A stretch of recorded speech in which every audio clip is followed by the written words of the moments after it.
সমাজে বিশেষ চাহিদা সম্পন্নদের জন্য সম্প্রীতির বার্তা নিয়ে এক ব্যতিক্রমী উদ্যোগে মূক ও বধিরদের নিয়ে অনুষ্ঠিত হলো এক প্রীতি ফুটবল ম্যাচ। স্বেচ্ছাসেবী সংগঠন বিয়ন্ড ইনফিনিটি ওয়েলফেয়ার সোসাইটির উদ্যোগে ফালাকাটা টাউন ক্লাব স্টেডিয়ামে খেলাটি অনুষ্ঠিত হয়। এদিন মাঠে নামে জলপাইগুড়ি একাদশ এবং আলিপুরদুয়ার একাদশ। উত্তেজনাপূর্ণ খেলায় 2-1 গোলের ব্যবধানে জয়লাভ করে জলপাইগুড়ি একাদশ। আলিপুরদুয়ার একাদশ রানার্স হয়ে সন্তুষ্ট থাকতে হয়। দুই দলের খেলোয়াড়দের উৎসাহ দিতে মাঠে উপস্থিত ছিলেন বহু দর্শক এবং ক্রীড়াপ্রেমী।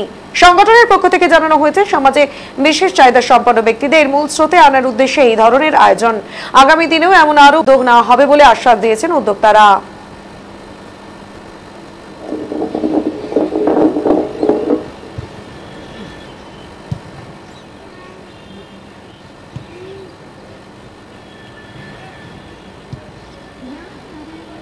তা আপনার হচ্ছে beyond infinity welfare society Falakata branch চালাচ্ছে খেলাটা পরিচালনায়। Beyond infinity welfare society Dhupguri আমাদের হেড অফিস এবং ফালাকাটাতে ব্রাঞ্চ অফিস। হ্যাঁ, তো আমরা খেলাটা চালাচ্ছি বধিরদের নিয়ে। খেলাটা হচ্ছে ফালাকাটা আশেপাশের ছেলে এবং ফালাকাটা ব্লকের বিভিন্ন স্থানে ছেলেরা খেলছে এবং মানে আমাদের ডিস্ট্রিক্ট আলিপুরদুয়ার থেকে ছেলেরা অংশগ্রহণ করেছে এবং জলপাইগুড়ি জেলার থেকে ছেলেরা অংশগ্রহণ করেছে। এরা সবাই বিশেষ চাহিদা সম্পন্ন, এরা কেউই কানে শুনতে পায় না এবং কথা বলতে পারে, মানে এরা মুখ এবং বধির এদের নিয়ে খেলাটা হচ্ছে। খেলাটাকে যেটা মানে পূর্ণ সময় হয় সেটাই খেলা, নাকি বিশেষ কোনো এদের জন্য কোনো মানে সময় কম সময় আছে? হ্যাঁ, ওদের ডে ফিক্স সেলিব্রেশন করা হয় প্রত্যেক বছরই 21শে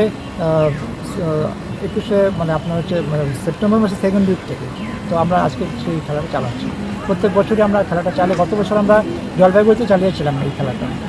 এবার এখানে আছে এবং এখানে যেটা চ্যাম্পিয়ন এবং তাদেরকে এখানে ইসে দেওয়া হবে, তাদেরকে প্রাইজ দেওয়া হবে। চ্যাম্পিয়ন ট্রফি, আমাদের চ্যাম্পিয়ন ট্রফি এবং ম্যান অফ দ্য ম্যাচ, যে সব থেকে ভালো খেলবে আমাদের বিচারকের বিচারে সেই তাকে আপনার বিচারক আপনার হচ্ছে ম্যান অফ দ্য ম্যাচ ট্রফিটি প্রদান করবে।